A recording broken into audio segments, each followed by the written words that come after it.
Hello everybody and welcome, this is VDan here, glad you can tune into another video. So today we are doing the Elite Boss. This is our first attempt at doing this Elite Boss. We just did it just now and it wasn't as bad as I thought, honestly. It's probably one of the quickest Elite times I've had without actually having to try hard. So me and my partner for the first tier, we did the exact same strategy as normal. Okay, we don't do any IMF loan farming here, nothing fancy. We got 40k worth in farms, and then we just literally spam 6 Moab assassins. But because we're on Elite, I did actually get another farm down in the background, and I'm trying to multitask where when I don't have any bomb abilities, I try and upgrade that. And when I do have bomb abilities, I prioritise them. So just remember, whenever you're doing a boss, you have to think in the background, farming is the most important thing. This is what you're really trying to optimise the most, okay? Because the farming, the better the farming is, the more you can invest in defence and very, high damage towers. If you mess up the farming, you're going to be in for a really tough time. So we did manage to farm quite well in this run. Nothing exceptional, but as you'll see later on, we did do quite well. So if you want to see how we farmed, or like a full tutorial for kind of a beginner's guide to farm quite advancedly, then let us know. Okay, so this is round 60. So compared to our round 60 on normal, exact same, but we farmed more aggressively. We had to try a bit harder here, and we've got a lot of Moab assassins. So my partner's covering the bottom half of the screen, and I'm covering the top. And luckily, we did manage to keep a BRF in range of a village, which isn't too bad. And this will take probably about 1 minute 15, 1 minute 30 or so to do, which isn't bad for an Elite boss. So to get to this point in farming, what we did from 40 to 60 is we had 2 balloon traps. We had 1 rubber to gold alchemist. What I found is if you can get the rubber to gold alchemist down on 45 or 46, you generate a lot more money, as in maybe 10, 20k more, which is quite a lot, okay? Then I started with a BRF, and then a discount village, and in that discount village I got all marketplaces, so I had 5 marketplaces. Then I upgraded each and every single one of them up to a central market.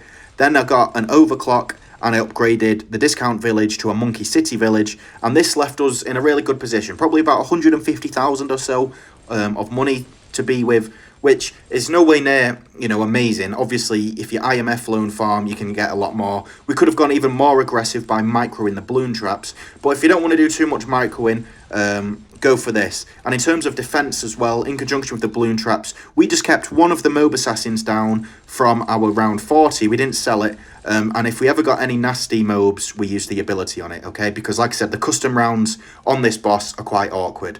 But that was a good little run there. So if you want to optimize this, you'd farm better, you'd get probably a primary expertise village, and you could maybe get something like a Avatar of Wrath down or something. I have seen a strategy where someone uses tech terrors, which is really quite interesting. But do whatever you think's the best here, but the main kind of building block of it is to smash out Moab assassins, okay? Then farm just a degree 30 paragon, round 80, that's it. Just a degree 30 dart. As you can see, we've managed to keep farms down, because I don't need to do any concentration here, no microing or anything. I'm going to actually start building farms as the round goes on. So what's really good here is that we've kept a high level overclocked farm down. Make sure the dart is on strong, of course, and this will do it in a reasonable time. If you wanted to push this time, the best thing to do is to actually farm well enough to get an engineer paragon. So we were a bit short. Even if I sold the big farm and the other couple things, we still wouldn't have had enough. So it's all about how well you can farm. But this is an easy guide that I'm pretty sure is going to secure top 20 by the time the boss event ends. So just exactly the same so far, actually, as our normal strategy. And the time really isn't that bad. We're going to be probably just about 4 minutes when this one's done, hopefully. Maybe a bit under. As you can see, I'm not focusing at all on what the paragon's doing. I've got full faith in it, and instead all I'm doing is just upgrading the farms. The round 60 to 80 defense is a bit more awkward, but we kept 2 Moab assassins down, and then we had, what else did we have? 2 Moab assassins. Oh yeah, 2 recursive clusters.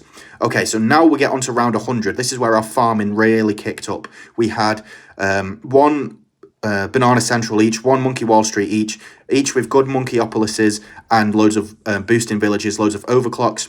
This enabled us to go and get a level 61 dart without having to sell anything. Our defense was just a level 80, not a level 80, sorry, a max bottom ace monkey.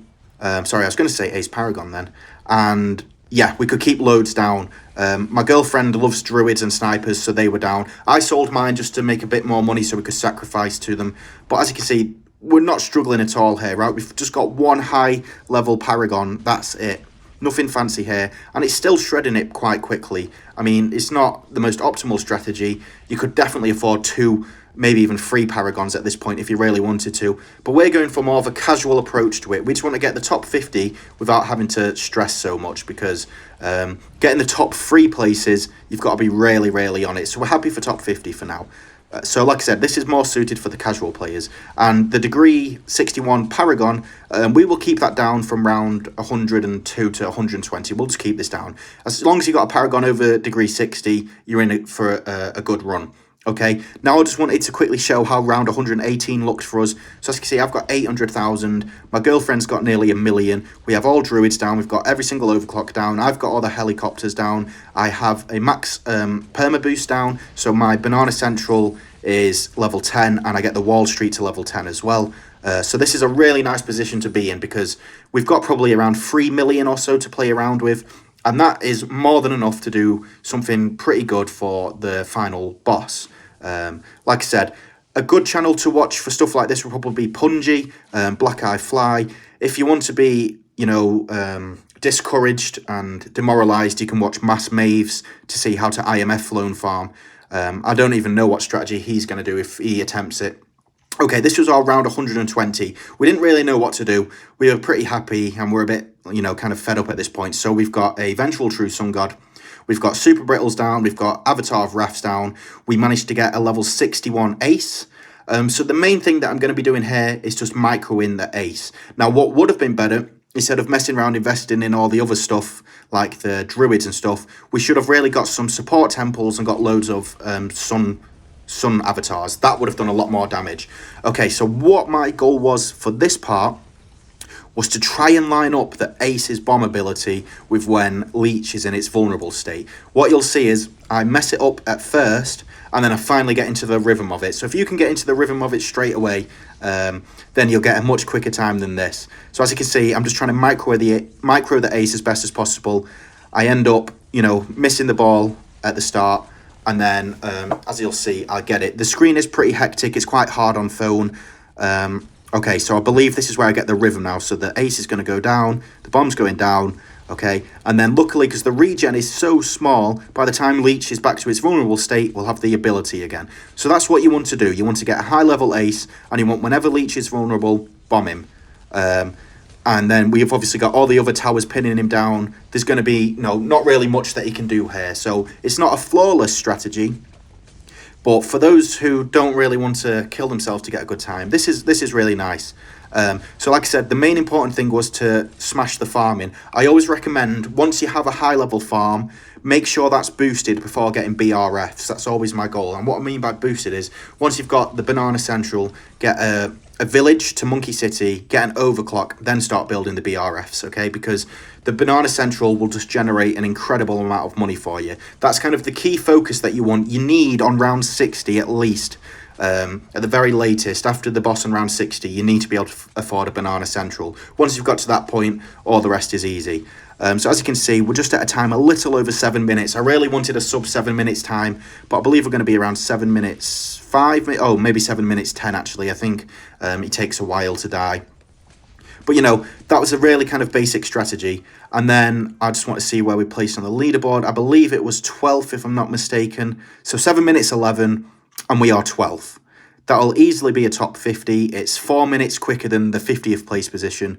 So if you ever want to, go for this top 50 medal, follow a similar strategy, kind of make it unique to yourself, and you should have a good time on this boss. So I hope it helped, and I'll see you soon.